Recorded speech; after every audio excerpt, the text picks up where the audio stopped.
Hello అందరికీ జై శ్రీరామ్ అండి. Welcome back to our channel Sairani stories and vlogs. So అందరు ఎలా ఉన్నారు? నేనైతే మంచిగా ఉన్నా, మీరు కూడా బాగుండాలని అయితే అనుకుంటున్నా. అందరు అనుకుంటారేమో ఏంటి రొటీన్ డైలాగ్ ఊకే అదేనా అనేసి.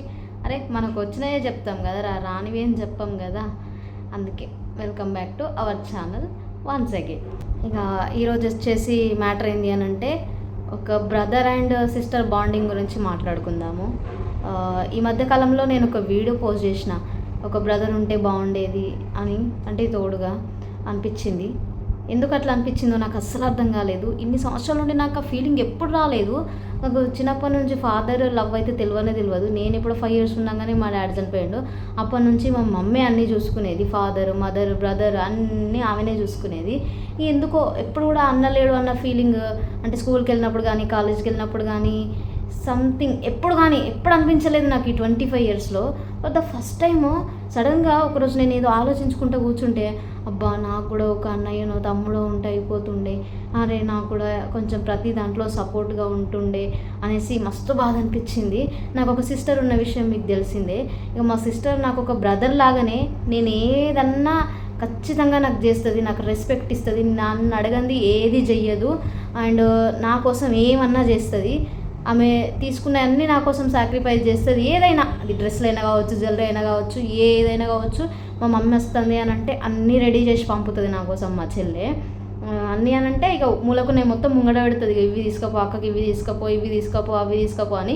ఇక మా మమ్మీ వచ్చేటప్పుడు ఒక్క డ్రెస్ అన్నా పంపుతుంది, లేకపోతే ఏదన్నా ఇయర్ రింగ్స్ అన్నా పంపుతుంది, లేకపోతే నెయిల్ పాలిష్ ఏదో దాని దగ్గర ఏది ఉంటే అది పంపుతుంది. పిల్లలకు పెట్టక్క, నువ్వు పెట్టుకో అక్క అని పంపుతుంది అన్నమాట.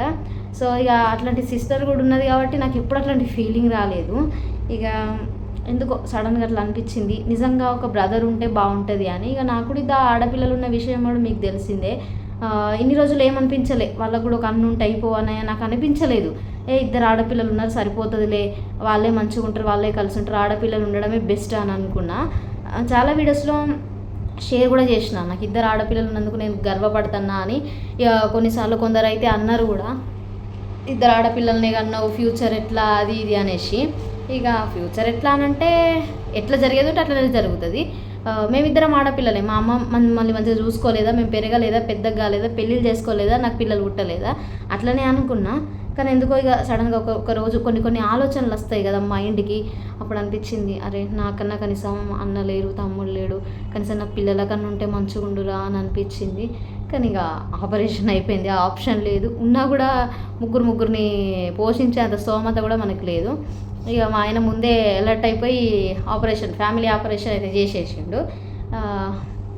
అయితే కామెంట్ పెట్టిర్రు ఒకరు, ఇంకా రీఆపరేషన్ ఆప్షన్ ఉంది కదా చేసుకో, ఒక బేబీ బాయ్ పుడతాడు కావచ్చు అని.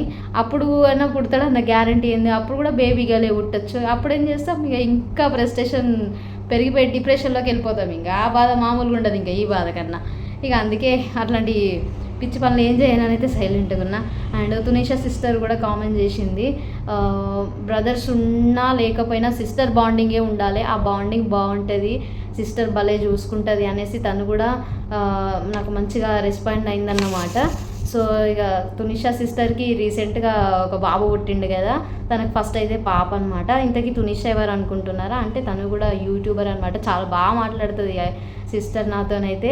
తనకు చాలామంది సబ్స్క్రైబర్స్ ఉన్నారు, తనకు మంచి రీచ్ ఉన్నా కూడా ఒక మెసేజ్ పెట్టగానే టింగ్ మన రిప్లై ఇస్తుంది, నిజంగా చాలా బాగా అనిపిస్తుంది. అట్లానే ఇంకా భార్గవి అక్క అని కూడా ఉంటుంది, భార్గవి ముచ్చట్లు ఛానల్. సో ఆ అక్క కూడా మస్తు సపోర్ట్ చేస్తుంది, ఏది అడిగినా ఇట్లనే రిప్లై ఇచ్చేస్తుంది, నిజంగా మస్తు అనిపిస్తుంది. ఇక తనకు కూడా కొడుకు పుట్టిండు, ఒక పాప ఒక బాబు అనమాట. సో నా కూతురుకు తమ్ముడు పుట్టిండు కదా, తనకు కూడా ఒక సిస్టర్ బాండింగ్ ఉంటే అనుకుంటున్నా. నువ్వేం బాధపడకక్క, అన్న చెల్లెల అనుబంధం కన్నా అక్క చెల్లెల అనుబంధమే గొప్పది అనేసి. అవును ఓకే, ఇక తన మాటలకు నేను మోటివేట్ అయిపోయి చాలా హ్యాపీగా ఫీల్ అయినా. అంటే ఇంకో మ్యాటర్ ఏంటంటే, కొంచెం కళ్ళకు కూడా నీళ్ళు వస్తాయి అప్పుడప్పుడు ఉంటే అని. ఇక ముచ్చట ఏంటి అంటే, మనకు జరిగేదేనాయే.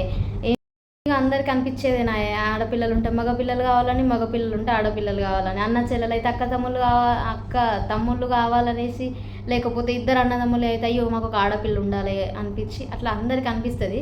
కానీ మనం ఏమనుకోలేం లాభం, దేవుడు ఏది అన్నా మనకు అదే ఇస్తాడు అంతే. అండ్ రాఖీ పౌర్ణమి వచ్చినప్పుడు చిన్నప్పుడు నేను మస్తు చిన్నగా ఉండేది అన్నమాట. ఇక రాఖీ పౌర్ణమి వచ్చిందంటే ఇక మా మామయ్యకి మా మమ్మీ రాఖీ కట్టేది. మా మామయ్య వాళ్ళ సిస్టర్స్ వాళ్ళు ఉంటారు కదా, ఇంకా కజిన్స్ వాళ్ళందరూ వచ్చి మా మామయ్యలకు ఇద్దరికి రాఖీలు కట్టేటోళ్ళు. ఇక వాళ్ళని చూసి నేను మస్తు ఏడ్చేది అన్నమాట. నాకు అన్న లేడు, నేను ఎవరికి రాఖీ కట్టాలి అని. అయితే ఎవరికి కట్టాలని ఏడితే మా మమ్మీ మామయ్యలకే కట్టు నువ్వు అనేసి అన్నదట. అయితే ఆ మామయ్యలు నాకు అన్నలు కాదు కదా, నేనెందుకు కడతా, నేను కట్టాలకు నాకు అన్నయ్యలే కావాలని అయితే ఏడ్చిందట. ఏడ్చిన తర్వాత ఏమైంది అని అంటే, ఇక మా ఇంటి పక్కన అన్నయ్యలు ఉంటారు, నలుగురు బ్రదర్స్ వాళ్ళు. ఇక వాళ్ళు మస్తు ప్రేమగా చూసుకుంటారు అబ్బా. ఎందుకు అని అంటే నేను రాఖీ కట్టిన అనుబంధమా ఏమో నాకు తెలియదు, కానీ ఇప్పటికి కూడా మంచిగా చూసుకుంటారు నన్ను. ఇక ఆ నలుగురు అన్నయ్యల దగ్గరికి తీసుకుపోయి నన్ను వాళ్ళకు 4 రాకెట్లు కొని నన్ను వాళ్ళకి కట్టిపించిన తర్వాత ఇక ప్రతి సంవత్సరము నేను వాళ్ళకి 4 అన్నయ్యలకైతే రాఖీ కడతా. రాజన్న, మహేందర్ అన్న వాళ్ళకైతే కడతాను అన్నమాట. సంతన్న, నలుగురు కాదు సారీ, ముగ్గురు అన్నదమ్ములకైతే కడతా. ఇక తర్వాత వచ్చేసి మా పిన్ని కొడుకులు కిరణ్, తరుణ్ వాళ్ళకైతే కట్టేదాన్ని. ఇంకో తమ్ముడు వాసు, వానికి కూడా కట్టేటోని పెళ్ళి కన్నా ఉంది. ఇక పెళ్ళైన తర్వాత ఓడు కాలేదు.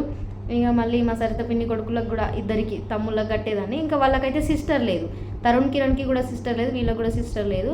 ఇంకో మా సిస్టర్ రాజేశ్వరి అని నేను ఇద్దరం కలిసి పోయి కట్టేటోళ్ళము.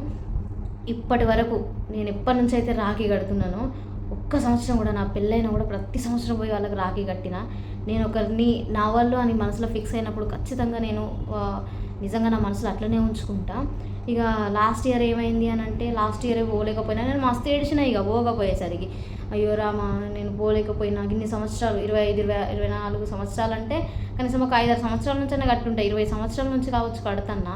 పోకుంటే ఎట్లా ఏమనుకున్నారో ఏందో అనేసి ఇక మా చెల్లెతోనైతే రాఖీలు పంపించి అయితే కట్టిపించిన.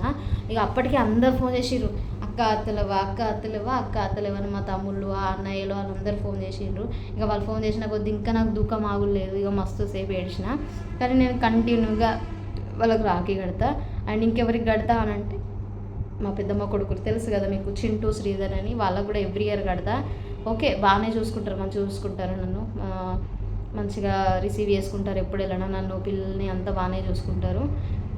కానీ ఎప్పటికీ నాతో ఉండరు కదా, ఎంతైనా వాళ్ళు అక్కడ ఉంటారు, నేను ఇక్కడ ఉంటా అట్లా.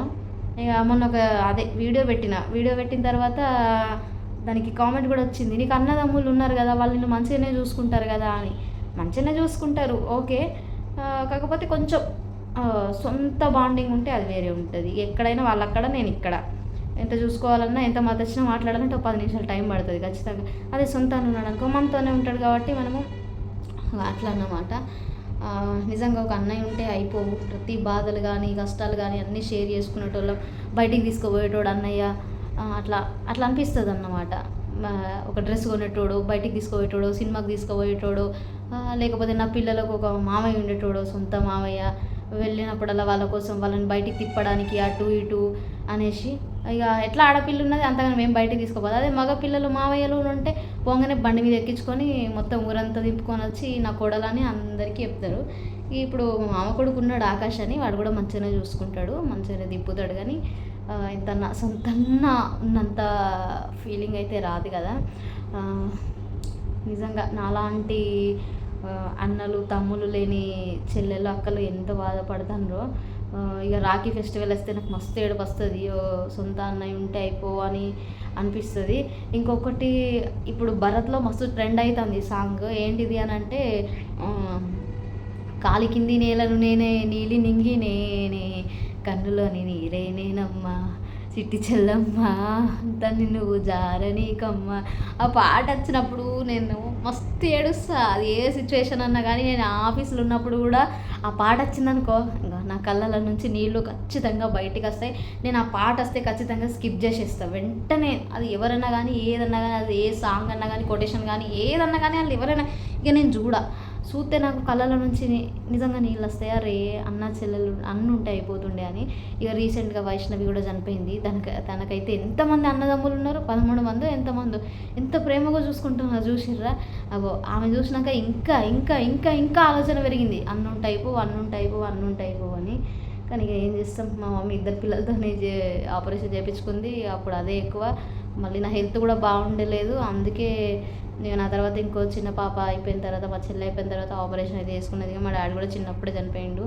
అండ్ చిన్నప్పుడే చనిపోయిన తర్వాత ఇక డాడీ చనిపోయినప్పటి నుంచి మా మమ్మీ అన్నీ కష్టపడి బండలు కొట్ట పోయేది, కష్టపడేది. చిన్నప్పుడు మేము చిన్నగా ఉన్నాగా నేను మా అమ్మమ్మ దగ్గర ఉండేదాన్ని, మా చెల్లేమో మా పిన్ని దగ్గర ఉండేది. మా జ్యోతి పిన్ని పాలు దాక్కుంటూ ఉండేది ఇంటికాడ.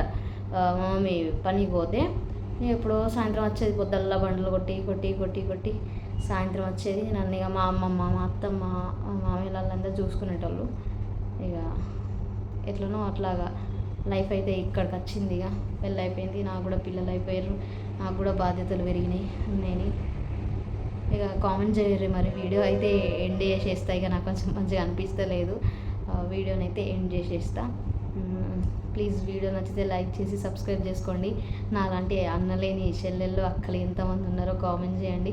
మీకు కూడా ఇట్లాంటి ఫీలింగ్ ఎప్పుడన్నా వస్తుందా అనేది కూడా కామెంట్ చేయడం అయితే అసలు మర్చిపోవద్దు. ప్లీజ్ నా ఛానల్ని సబ్స్క్రైబ్ చేసుకోండి. 1000 మెంబర్స్కి దగ్గరలో ఉంది. ఇక మనం కూడా రీచ్ అవుతున్నాం కొంచెం కొంచెం. అంత మీ సపోర్ట్ వల్లనే, మీకు ఏం చెప్పినా తక్కువనే. Thank you so much.